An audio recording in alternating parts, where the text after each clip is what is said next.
All right, chapter 13, Captain Fudge. Look at my Mitzi, Fudge said early Sunday morning. The two of us were on the porch waiting for Grandma to call us in to breakfast. She was making pancakes as a special treat. Doesn't it look good? He handed his baseball glove to me. Feel how soft it is? What'd you do? I asked. There were dark splotches all over it. Oiled it, like the man in the store said. What'd you use? Guess. I sniffed his glove.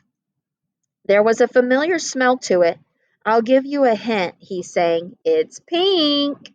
Pink oil? Yes, he said. You give up? Yeah, I definitely give up. Oil of Olay. He gave me one of his satisfied smiles. You used oil of Olay on your mitt? He nodded proudly.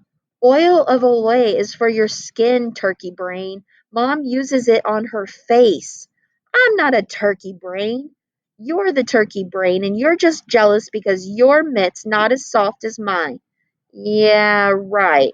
And I'm jealous that my mint doesn't smell like that pink stuff, too. I like that smell. I'm glad because you're going to be smelling it for a long time. What'd you do? Use up the whole bottle? The man in the store said to oil it every night, remember? He said a few drops, and he was talking about neat's foot oil. What's neat's foot oil? It's what you're supposed to use on a baseball glove. I watched the expression on his face change as he got the message. Never oil of Olay? He asked in a small voice. I shook my head. Now he was about 2 seconds away from tears. Why didn't I just tell him his glove looks great? Why did I have to make such a big thing out of it? So I said, Look, it's not like you did anything wrong. You were just being, I paused, trying to find the right word. Creative? He asked. Yeah, creative. I handed him his glove and went to see what Jimmy was doing. Go get your book. He was still in bed, sound asleep. Hey, Jimmy, wake up! He rolled over and buried his head under the pillow. I'm not getting up today, he mumbled, curling himself into a ball. I pulled the covers off of him. The ball game starts at 10 a.m. What ball game? You know what ball game. Oh, that ball game. I'll probably strike out every time I'm up.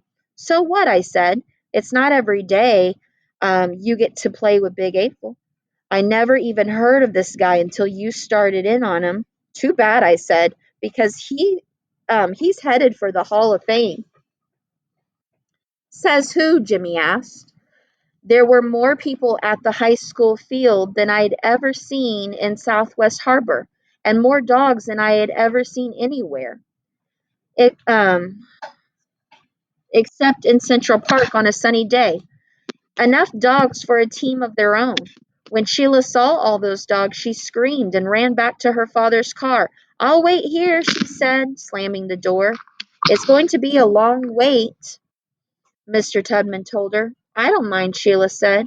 I brought a book just in case. I thought you're not afraid of dogs anymore, I said. I'm not. Once I know them, but strange dogs can give you diseases. Not if you don't kiss them, I said. Ha ha. If you change your mind, Mr. Tubman began. I'll never change my mind, Sheila told him. Mr. Tubman shook his head, but he didn't force Sheila out of the car. Jimmy and I headed for the field. I stopped in my tracks when I saw this great looking a girl in a red striped t-shirt stretched out near third base. It was Isabel. That's her, I told Jimmy. He gave me a blank look. Isabel from the library, I said. Really? Jimmy said. That's Izzy? Yeah, she's incredibly ugly. What are you, crazy? I said. She's beautiful. Jimmy slapped his thigh and laughed. I got you that time, he said. Very funny, I told him. There were other familiar faces, too. The woman who owns Oz Books was there. I call her Dorothy of Oz, even though that's not her real name. And the butcher from Sawyer's Market, Bicycle Bob, was there, too. He said, So, how's the newest member of the ISAF club? Great, I told him. Keeping your mouth shut? He asked. I'm trying. That's the way. He cuffed me on the shoulder, and suddenly a low murmur ran through the crowd. Everyone looked toward home plate, and there he was, dressed in full Red Sox uniform, Big April, in the flesh. I recognized him right away. First, by his height, 6 feet 6 inches without spikes, and second, because he still looks a lot like the picture on his baseball card, except he's gained a few pounds and now his hair's gray. Everyone gathered around him. You could feel the excitement. Mitzi and Fudge were right in the middle of it, each with an arm around one of Big's legs. I tried to work my way closer, but I got shoved aside by the guy from the hardware store. My heart was pounding.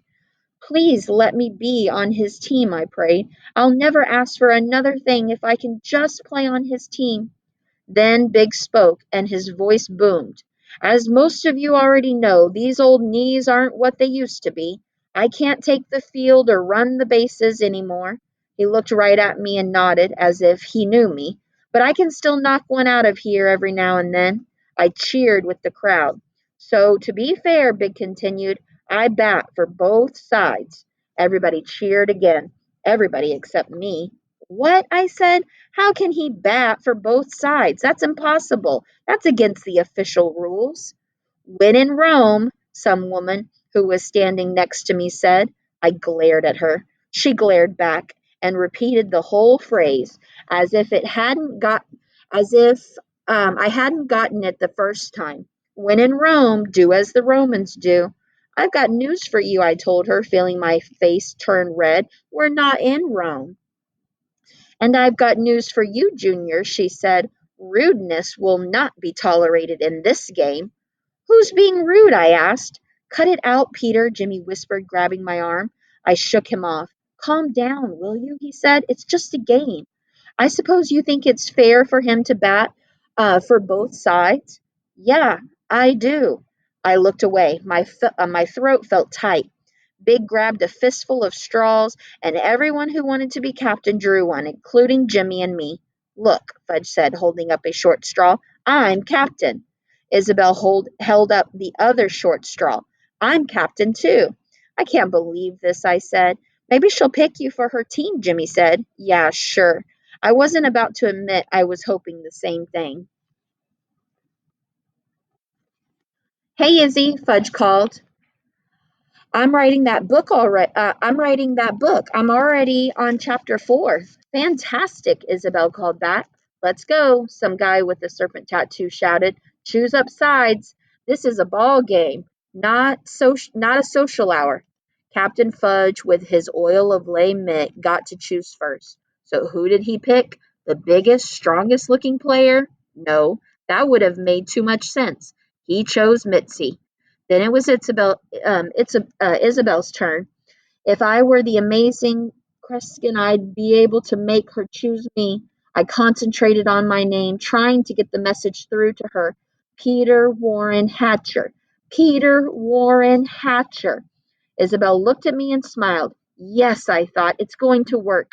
I closed my eyes, and when I did, Isabel chose Tony Ickle. Then Fudge picked me. Goodbye, Isabel. I tried to get him to choose Jimmy next, so at least I'd have my friend on my team. But did he listen? No. And Jimmy wound up on Isabel's team. Nothing was working out the way I'd planned. Absolutely nothing. Our side took the field. When in Rome was on first base. I was on second, and Buzzy Sr. was on third. Fudge and Mitzi stood right next to each other at shortstop, and Dad was on the mound. Isabel's team lined up. Tony Ickle was the first batter. Dad threw a fastball, but it was wild. He threw 6 more before he settled down.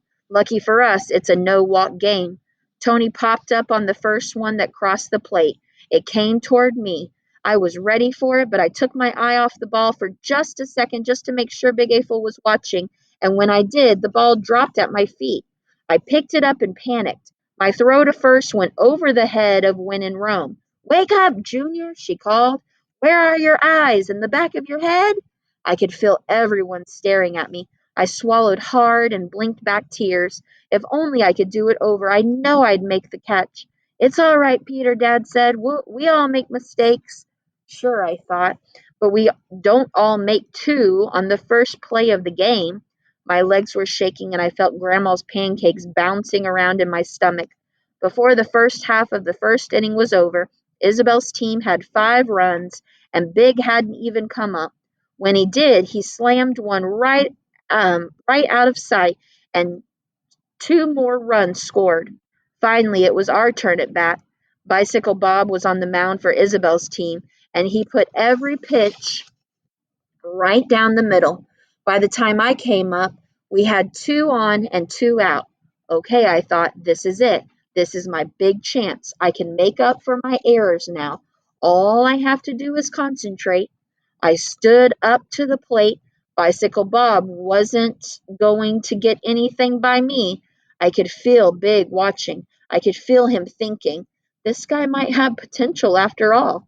Bicycle Bob wound up and threw the first pitch. I took a huge cut and missed, spinning all the way around. It's Fudge-a-mania, Mitzi sang. No, it's not, Fudge told her. It's a strike. Oh, Mitzi said, disappointed. I took another swing and missed again. Keep your eye on the ball, Pete, Fudge called. Just what I needed. My 5-year-old brother giving me tips at the plate. Bicycle Bob threw the next pitch. This time I was ready for it. I heard the crack of the bat as I connected with the ball. It was a good, strong shot, but wait, it was headed straight for Grandma, who was playing deep at third. Run! My team yelled. I ran for first, trying to keep my eye on Grandma at the same time. I hoped the ball wouldn't knock her down. But I worried for nothing, because Grandma jumped with her glove held high. She made a fantastic catch and I was out. Isabel's team cheered. Thanks a lot, Grandma. Just when I thought things couldn't get any worse, they did.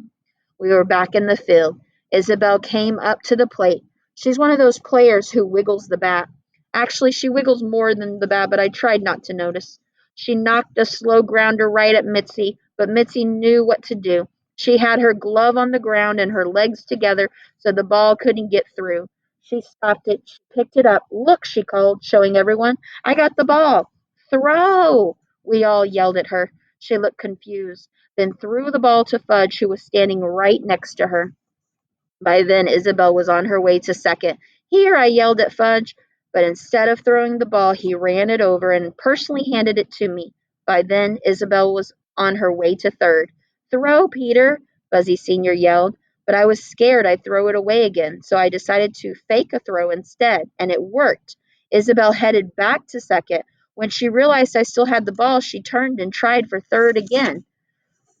We had her trapped between the bases.